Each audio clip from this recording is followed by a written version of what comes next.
You'll have to forgive me. I got a little bit ahead of myself, but then I thought, wait, maybe some of y'all would like to see the progress I'm making on the Corvette. So, as you can see, the engine compartment for the Corvette is still a mess and pretty grungy. But I've also heard that the stock heater box can make for a real tight fit with an LS swap. As you can see, I've already started pulling it. I want to get it out of the way and maybe just get a flat plate made up to cover that hole right there. Maybe later on I can use some vintage air to provide heat and air. But as you can tell, I've already started removing it. Had a couple hiccups along the way.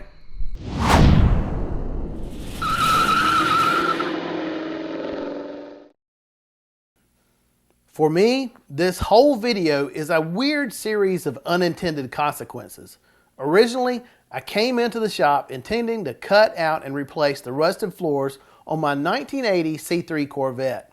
But to get the good access I need to do that, first I needed to remove the center console. And that, of course, revealed a rat's nest of wiring that went everywhere and just kept getting in the way. And then I thought, I probably should go ahead and remove the heater box. It's going to have to come out anyway, and it'll just give me more room to work. And then we all know that pulling the heater box is a whole lot easier if you just go ahead and rip out the entire dash like an idiot. See, things got out of hand real quick. At this point, I wasn't even thinking about those rusty floors anymore.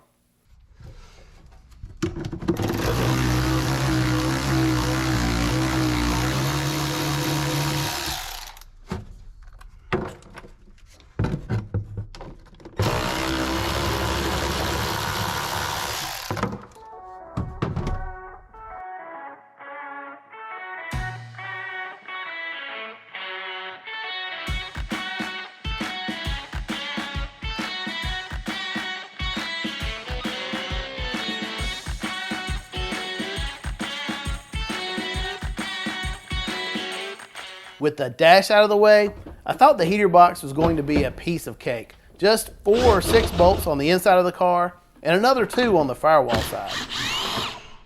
But it just kept seeming to hang up on something, and the two halves didn't want to split without putting up a fight.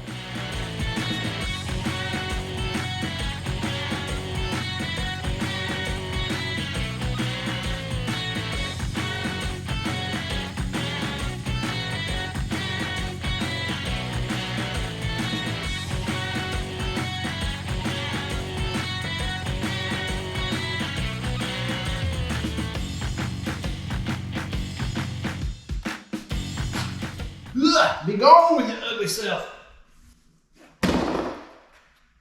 Okay, so that is why I couldn't get the heater core out. Get on out of there, mama. Let's go. We got places to be. And then once the firewall side was out, it was a lot easier to remove the portion from the passenger side.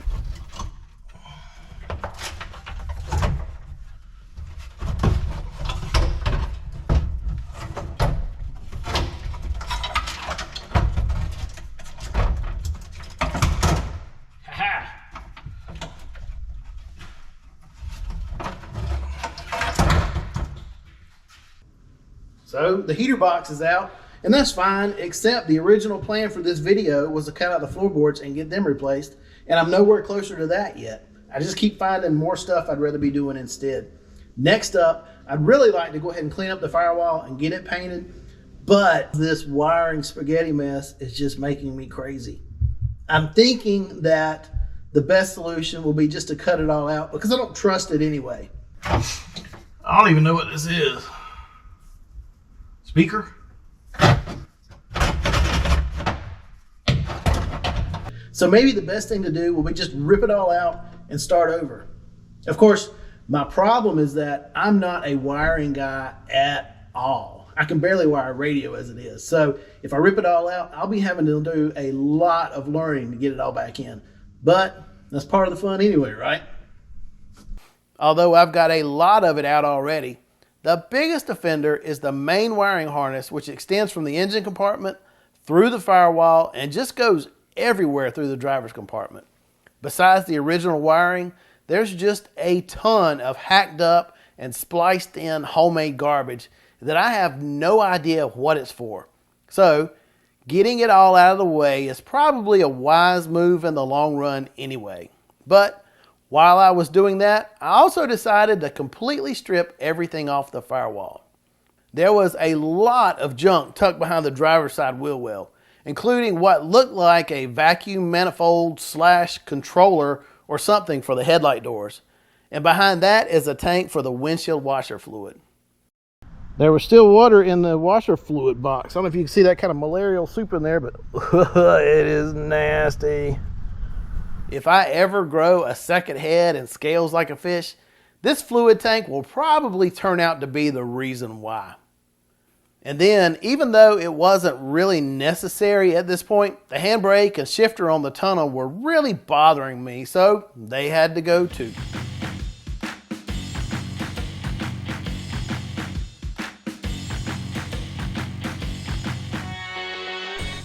I think I'm finally ready to get this wiring harness out of here. Now, what I didn't show you was I've already gone through on the driver's side and unbolted this block that connects up to the firewall. I couldn't show you because once I got my big old fat head in there, you couldn't see anything with the camera.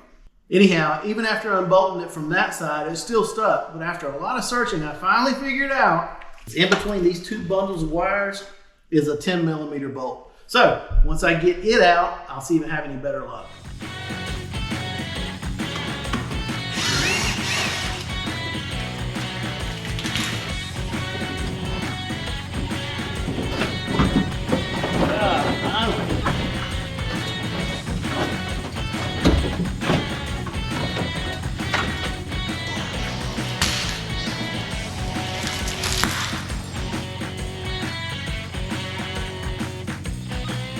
So the next step for me is pretty obvious. Got a big old hole right here that needs to be filled in. Now I want to just be able to plate it and clean that up instead of having the stock heater box here that extends out this way. Because with the LS, like we mentioned, it's real tight up against the firewall right here. So we need to clean that up. Plus, I'd like to be able to use vintage air in the future anyway, and that'll all sit up in there inside the Corvette. But before I can do anything, I need to scrape off this old sealant that's right here on the fiberglass.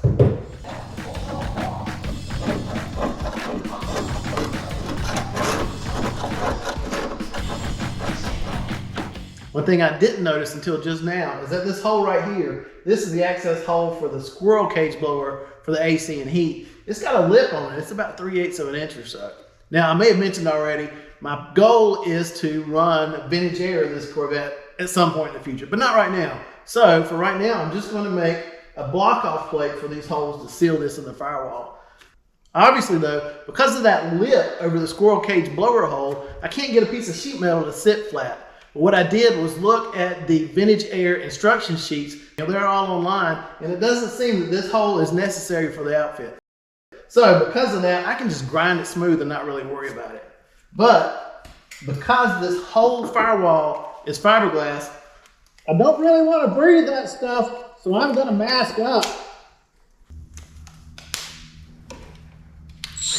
Luke, I am your mechanic.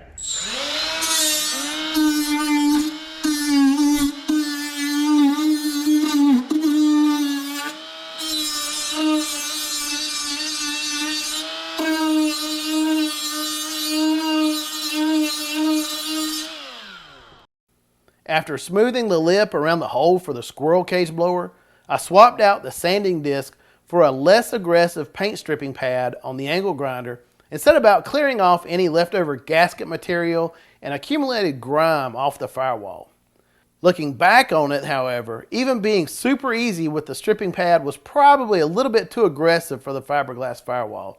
So I switched to a spray bottle filled with purple powered degreaser and a Scotch-Brite pad.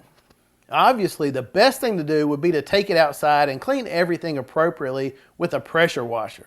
But the body's on jack stands, and honestly, it's just cold outside, and I'd rather put in a little elbow grease right here in the shop. Also, that's when I spotted this. Now, this was an unwelcome surprise. Can you see that right there? Got that big old hole there. And then also, down here, I can get you where you can see it. Fiberglass is separating from the panel bond from the fender to the firewall.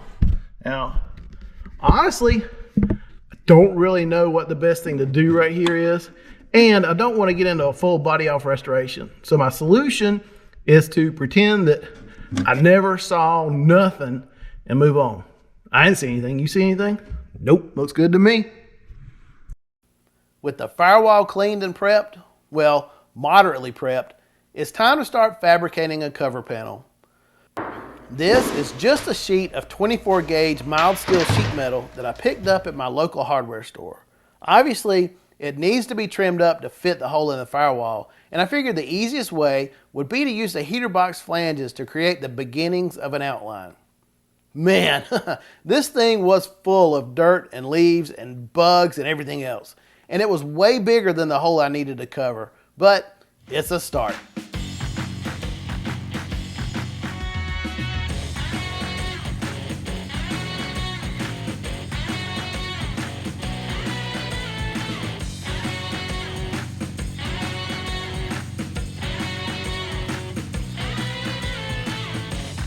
Now that it's down to a workable size, it just comes down to test fit, cut, repeat.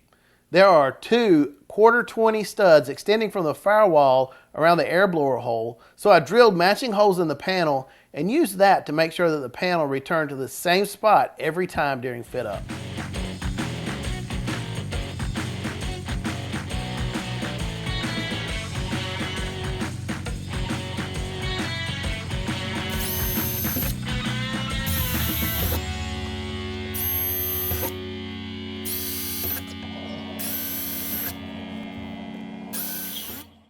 My plan is to rivet the panel to the firewall. There are already a few bolt holes in place, and I'll use them, but they aren't enough. So I drilled a few more holes with an 1/8 inch drill bit. And of course, I needed those holes to match up in the correct spots on the sheet metal when I drilled the next set of holes. So I bolted it down on the one side, popped in one rivet that I knew was in the right spot, and taped it into place. A Sharpie is too fat to make a mark through an 1/8 inch hole, so I marked the holes on the panel with good old-fashioned spray paint. That also eliminates the chance of me accidentally pushing too hard and shifting the panel after I've already had a couple holes marked.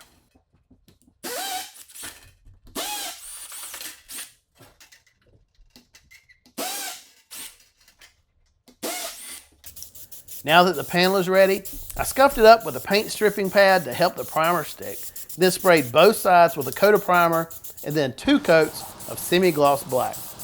By the way, that may look like a thin spot in the middle of the panel, but it's really just the way the light fixture straight overhead is reflecting off of it. Now, as far as the Corvette goes, the paint may be garbage, but I don't want to make it any worse than it already is. So my plan is just to do a quick and dirty tape up to prevent overspray from getting on the body. And then I found some primer in the back of the paint cabinet that said it was good for metal, plastic, and fiberglass. Honestly, I have no idea what I originally bought it for, but it was still new and I figured I might as well use it. Also, it was exactly at this point I decided, hey, why not go ahead and paint the inner fenders too? I don't know, I get a rattle can in my hand and I just gotta keep spraying until it runs out. Does that ever happen to you? So if you remember from earlier in this video, I never even touched the inner fenders when I was cleaning the firewall. So the chances of the paint really sticking long term here is more wishful thinking than anything. But it looks good now. Hey, if they ever come up with dirt etching primer, somebody let me know. Anyhow, primer's down, so time for actual paint. And at least for now, it looks good on the inner fenders.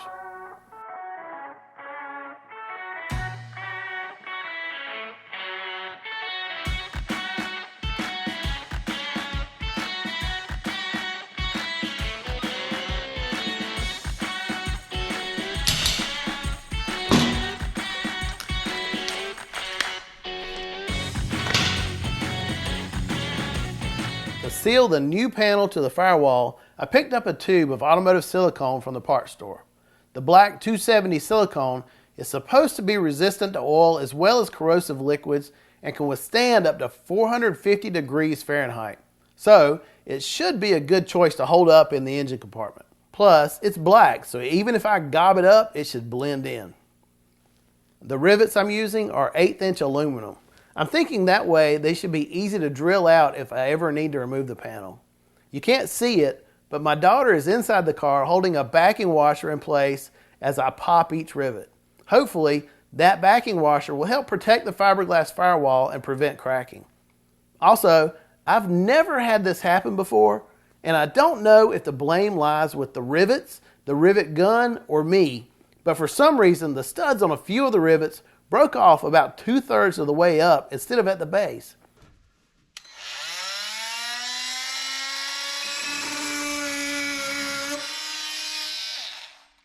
But that was an easy fix. I just cut them off with a multi-tool and then sanded them smooth so they won't cut me later on down the line.